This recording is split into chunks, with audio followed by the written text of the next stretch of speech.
The sun, a generous painter, had brushed the distant peaks with gold as I finally found my resting place. I'd been hiking for hours, a long, winding trail that promised solitude and delivered it in vast, beautiful measure. Exhaustion, the good kind, settled deep in my bones, and when I spotted that particular boulder, smooth, wide, warmed by the day's last light, it felt less like a choice and more like an invitation. I leaned back, sighing, letting the rugged fabric of my pack crumple beneath me. The air was still, quiet, the kind of quiet that lets you hear the subtle hum of the world, or perhaps the quiet murmur of your own thoughts.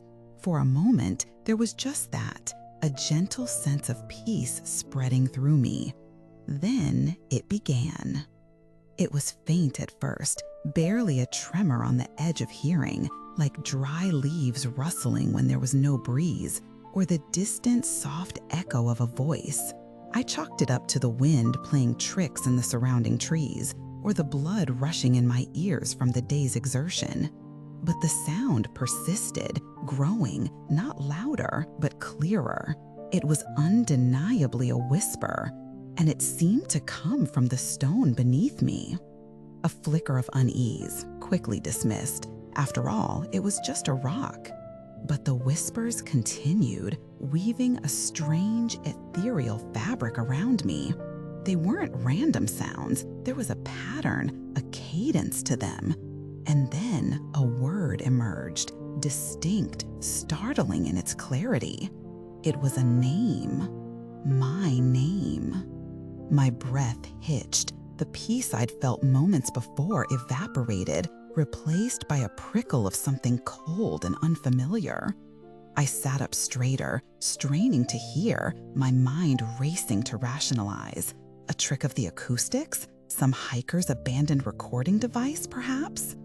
But then the whispers deepened, and what they began to articulate sent a jolt through me that was beyond mere surprise. They spoke of the secret fear I'd held since childhood, the one about not being truly brave despite all my outward adventures. They recounted the specific, unspoken longing I'd harbored for years to simply live by the sea, a dream I'd never dared to voice aloud, not even to my closest friends. They murmured about the specific regret I carried from a conversation years ago, a word unsaid, a comfort not offered that still pricked at the edges of my consciousness when I was alone.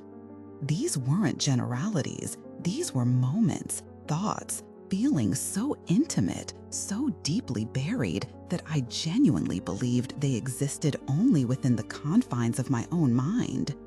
Each whispered word was a chisel, flaking away layers of my perceived privacy, exposing the raw, tender truths I guarded most fiercely. The stone, this silent, inert mass, knew me. It knew the facets of my soul that even I sometimes struggled to acknowledge. A profound sense of vulnerability washed over me, chilling despite the fading warmth of the sun. It wasn't just my secrets being revealed. It was the very fabric of my inner world being laid bare, gently, almost lovingly, by this ancient, knowing presence. There was no malice in the whispers, only an unnerving intimacy, a sense of absolute recognition.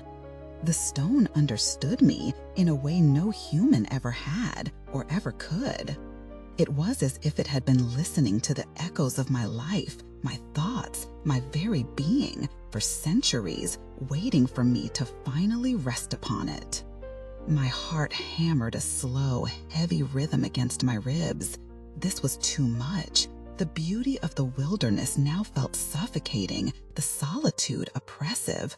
I had to leave. I pushed against the stone, intending to stand, to scramble away from this impossible, all-knowing sentience. My legs felt strangely heavy, my muscles sluggish, as if the air itself had thickened around me. I tried to lift myself again, putting more force into it, a sudden surge of panic lending me strength. but it was no use. The whispering stopped. The silence that followed was absolute, heavier than any I had ever known. And then the voice, no longer a whisper, but clear, resonant, and profoundly ancient, spoke directly into the stillness of my mind, echoing not in my ears, but in the very core of my being. "You listened," the stone said, its voice like the slow grinding of mountains, like the patient erosion of time itself. "You listened to what was truly yours. You listened to the secrets you never told anyone else. Now you stay." The words settled, heavy and final. There was no argument, no plea, no escape. I was still leaning against the boulder, but now a strange, undeniable weight seemed to press down on me, not physically crushing, but impossibly binding. It wasn't just my body that was rooted, it was my spirit. The vast, open wilderness that had once promised freedom now simply stretched out around me, an indifferent witness to my sudden, unshakable permanence. I had come seeking solace, and I had found instead an eternal confidant, a silent keeper of my hidden self. And in listening, I had become part of its silent, enduring wisdom. The sun finally dipped below the horizon, painting the sky in fiery hues that I would now watch countless times, fixed in place, my secrets no longer my own, but shared with the very earth beneath me. This story of the hiker and the stone reminds us of the profound connections we can sometimes stumble upon and the unexpected ways in which our deepest truths can be seen even by the most unlikely of listeners. It's a quiet contemplation of what it means to be truly heard and the potential cost of such a revelation. Perhaps it's a reminder that some silences are louder than any sound, and some listeners demand more than just an ear.